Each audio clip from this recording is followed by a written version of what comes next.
Bang ranting kita rawat jamaah, makmurkan masjid, suburkan pengajian, cerahkan umat, berdayakan masyarakat, jadikan NKRI negeri yang diberkahi. Assalamualaikum warahmatullahi wabarakatuh.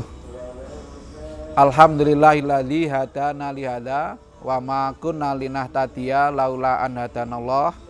Asyhadu alla ilaha illallah wa asyhadu anna Muhammadar Rasulullah. Allahumma sholli ala Muhammad wa ala ali Muhammad. Usikum wa nafsi bitaqwallah faqad fazal muttaqun. Pemirsa mimbar Unima yang berbahagia,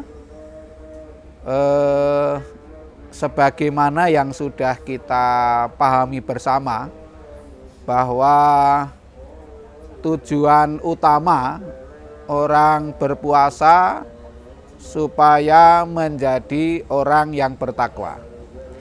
Ali bin Abi Thalib berkata bahwa takwa itu ada 4 ukurannya. Beliau bersabda, at-taqwa hiyal khaufu minal jalil wal amalu bit tanzil wal qanaatu bil qalil wal istidadu li yaumir rahil gitu.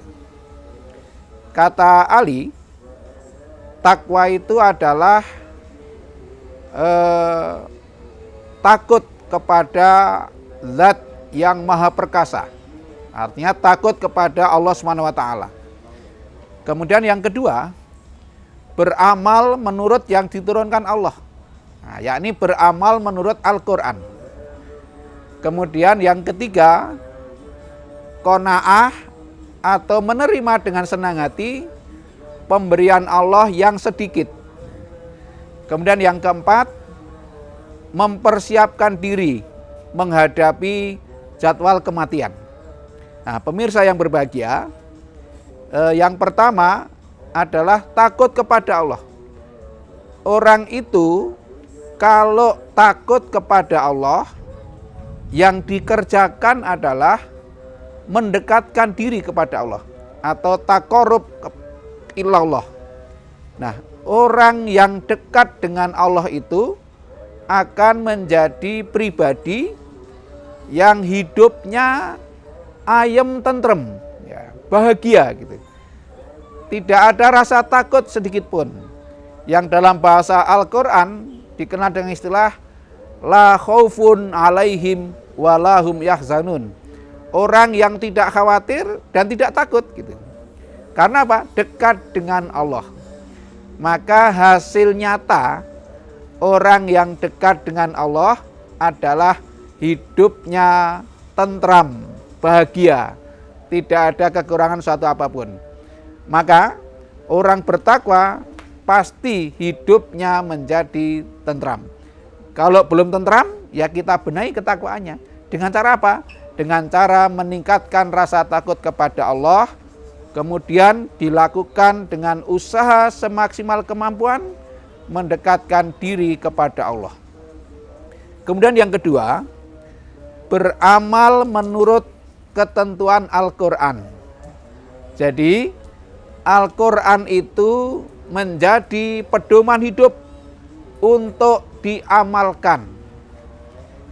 Sehingga Al-Qur'an itu tidak sekedar kitab suci yang hanya dihafalkan saja.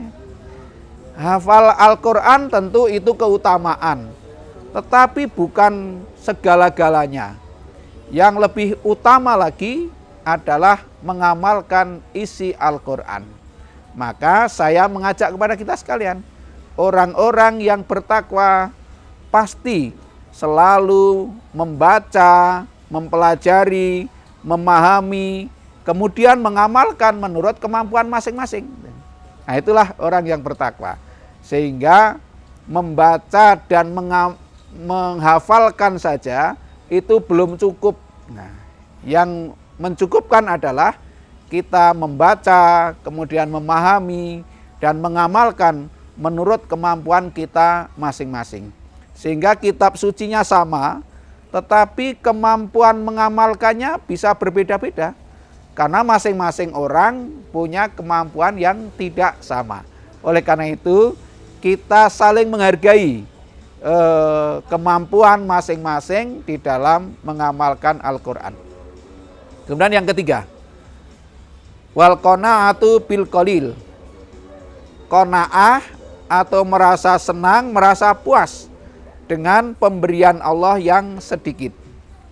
Kalau kita bisa bersyukur atas pemberian yang sedikit, maka ketika kita diberi lebih banyak, kita akan lebih dermawan.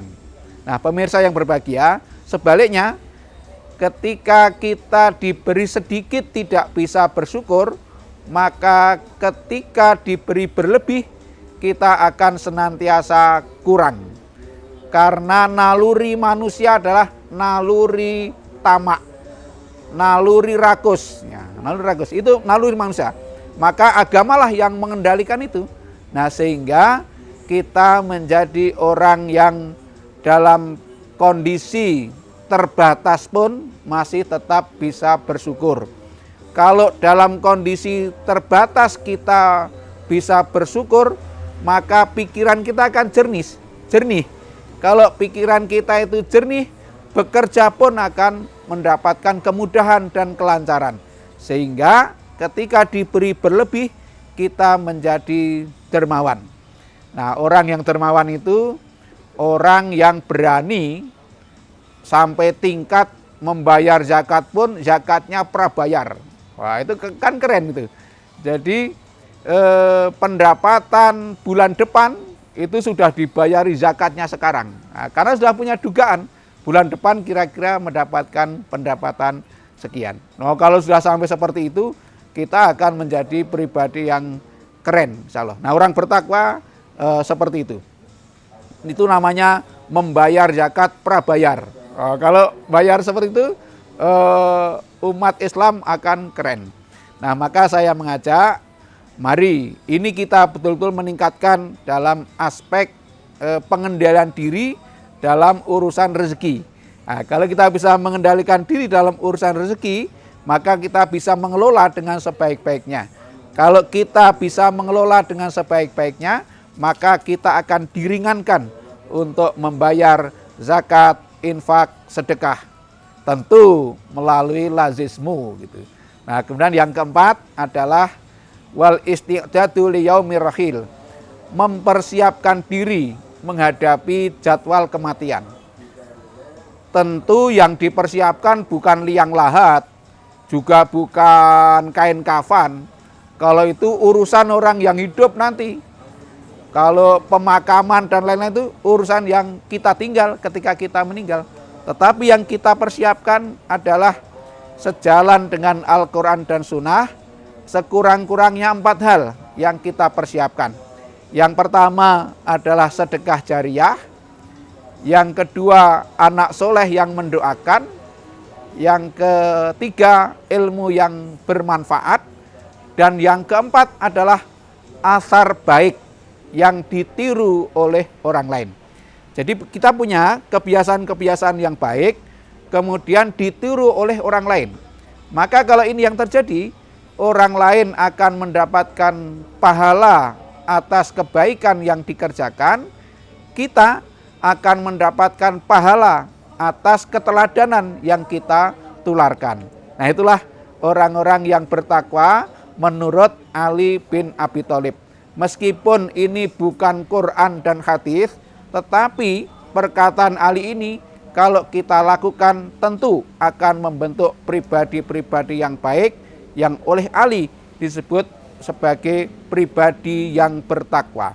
Pribadi bertakwa itu kuncinya 2, hati-hati dan waspada. Yang dipikirkan selalu masa depan. Kalau orang memikirkan masa depan, dia tidak akan menjadi pribadi yang menggunakan aji mumpung berkuasa, mumpung sepi, dan lain-lain. Juga tidak akan menjadi pribadi yang gerusa-gerusu. Dia akan cermat sebelum berkata dan bertindak. Selalu memperhatikan, mempertimbangkan kebaikan dan kemaslahatan masa depan bagi sesama, bukan hanya untuk dirinya. Wassalamualaikum warahmatullahi wabarakatuh.